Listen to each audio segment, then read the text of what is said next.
माणिकराव कोकाटेंवर अपात्रतेची टांगती तलवार आहे। 2 वर्षांची शिक्षा झाल्यानं सदस्यत्व रद्द होण्याची शक्यता आहे। कायदेशीर प्रक्रिया पूर्ण झाल्यानंतरच ही कारवाई करणार असल्याचं विधानसभा अध्यक्ष राहुल नार्वेकर यांनी म्हटलेलं आहे। सुनील केदारांवरही कायदेशीर प्रक्रियेनंतरच कारवाई झाली होती असं देखील नार्वेकरांनी स्पष्ट केलं आहे।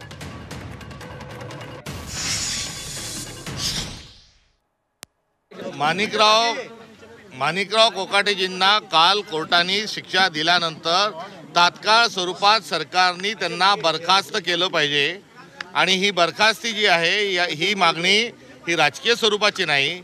याआधी केंद्र सरकारमध्ये राहुल गांधींना शिक्षा झालेली असताना वास्तविक पाहता ती शिक्षा मानहानीच्या संदर्भातली होती। आजपर्यंत देशाला स्वातंत्र्य मिळाल्यानंतर मानहानीच्या प्रकरणामध्ये 2 वर्षाची शिक्षा कोणालाही झालेली नव्हती।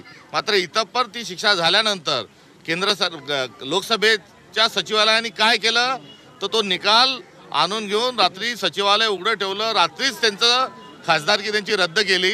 एवढंच नाही तर त्यांचं निवासस्थान देखील तातडीने खाली करून घेतलं।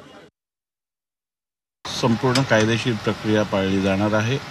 सुनील केदारांच्या संदर्भात पण संपूर्ण कायदेशीर प्रक्रिया पाळली गेली होती आणि त्यानंतर योग्य ती कारवाई केली होती। घटनेत दिलेल्या तरतुदीनुसारच कारवाई केली गेली होती आणि ह्या संदर्भातही घटनेत दिलेल्या तरतुदी आहेत आणि या संदर्भातले जे नियम आहेत त्या सगळ्यांचं पालन करून योग्य निर्णय घेतला जाईल।